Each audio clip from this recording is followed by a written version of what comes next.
ये बजा के मेरा मोटिवेशन थोड़ा ऊपर कर दें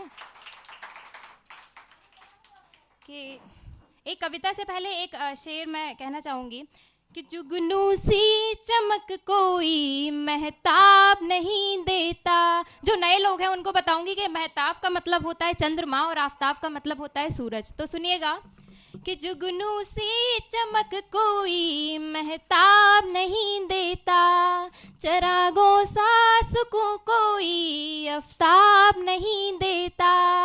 रिवायत है सो होती है विदाई बेटी की, कि रिवायत है सो होती है विदाई बेटी की। यूं वर्षों की कमाई कोई बाप नहीं देता, यूं वर्षों की कमाई कोई बाप नहीं देता। और एक और है कि ये सुनिएगा कि मोहब्बत पर ही है कुछ कि तेरी डोली में कोई और है। सुनिएगा कि तेरी डोली में कोई और है, मैं किसी और के घर जा रही हूँ। कि तेरी डोली में कोई और है, मैं किसी और के घर जा रही हूँ। तू भी मुझे भुला देना, मैं भी तुझे भुला रही हूँ।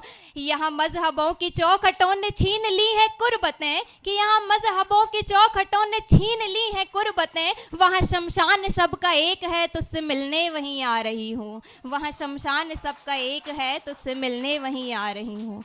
बहुत शुक्रिया। अब मैं जो कविता लेकर आई हूँ, यहाँ पे काफ़ी सारी लड़कियाँ बैठी हुई हैं। तो मैं दिल्ली मुंबई को छोड़ के बाकी छोटे शहरों की बात कर रही हूँ। मैं भी एक छोटे शहर से हूँ। तो मैं अक्सर ना लोगों की मेंटेलिटी होती है कि लड़की को ज़्यादा से ज़्यादा 12th करा दिया, इंटर करा दिया, उसके बाद ब्याह रचा दिया और गंगा नहा लेते हैं, बोझ उतर जाता है। तो उसी पर एक कविता में एक बेटी की पीड़ा लेकर आई हूँ आप सभी के सामने। तो बेटी पढ़ना चाहती है और घर वाले क्या करते हैं कि पहली बात तो बाहर नहीं भेजेंगे किसी दूसरे शहर में, इसी शहर में जितना है उतना पढ़ लो, अगर तुम्हें कोई क्षेत्र शक्ति आजमानी है तो मौका नहीं मिलता है। तो सुनिएगा कि मेरी किस्मत लिखने वाला बैठा है वो विधाता, कि मेरी किस्मत लिखने वाला बैठा है वो विधाता।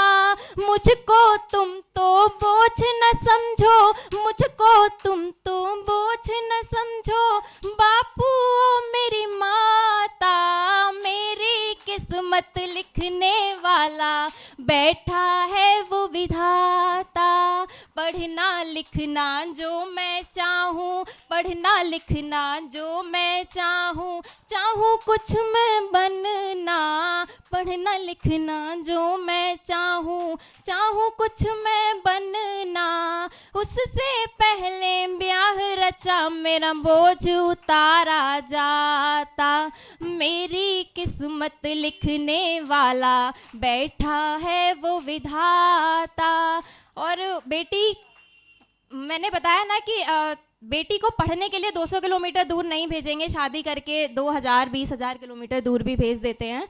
तो उस पर क्यों नहीं भेजते हैं, एक भय है लोगों के अंदर। वो भय कहाँ से आया और क्या है, सुनिएगा कि बेटी कहती है कि पढ़ने लिखने की खातिर, कि पढ़ने लिखने की खातिर ना बड़े शहर जा पाई, कहीं निर्भया ना बन जाऊं, डरती है मेरी माई। और डरने दबने की नौबत क्यों आती है, सुनिएगा कि डरने दबने की नौबत, कि डरने दबने की नौबत उस दिन से है उपजाई, जिस दिन बचपन में बेलन बिटिया को बेटे को बंदूक दिलाते ना मेले में, कि बचपन में बेलन बिटिया को बेटे को बंदूक दिलाई। इस कविता का अंतिम बंद पढ़ने वाली हूँ। उससे पहले एक बात बताती हूँ कि अक्सर हम लोगों को ये सुनने को मिलता है, अगर हम पढ़ाई लिखाई में अच्छे हैं तो हमसे कहा जाता है कि पढ़ लिख कर क्या करोगी, रोटी ही तो बनाना है। कि पढ़ लिख कर क्या करोगी, रोटी ही तो बनाना है, कलम छोड़ो सजो सवरो आखिर साजन के घर जाना है। ये अक्सर कहने को मिलता है। तो अंतिम 4 पंक्तियां हैं और मैं चाहूँगी ये पंक्तियां आप सब ले जाइए अपने घर, जो लड़कियां बैठी हैं। और सुनिएगा कि बेटी अपने मन की व्यथा व्यतीत करती है, कहती है कि दुल्हन के जोड़े की जगह, कि दुल्हन के जोड़े की जगह कलम खरीद दिला देना, कि दुल्हन के जोड़े की जगह कलम खरीद दिला देना, दहेज के रुपयों से बापू मुझे पढ़ा देना, दहेज के रुपयों से बापू मुझे पढ़ा देना, ब्याह की चिंता ना कर बापू, ब्याह की चिंता ना कर बापू, रिश्ते चल कर आएंगे, जिस दिन तेरी बिटिया को सब सलाम ठोक कर जाएंगे, जिस दिन तेरी बिटिया को सब सलाम ठोक कर जाएंगे। बहुत शुक्रिया। बस 2 पंक्तियां और हैं, एक शेर है छोटा सा जो उसके बाद मैं अपनी जगह लूँगी। कि तेरी कोई हसरत हो, कि तेरी कोई हसरत हो तो मैं तारा हो जाऊं, तारा टूटता तारा, कि तेरी कोई हसरत हो तो मैं तारा हो जाऊं, तू थोड़ा सा मेरा बन मैं तेरा सारा हो जाऊं। बहुत शुक्रिया।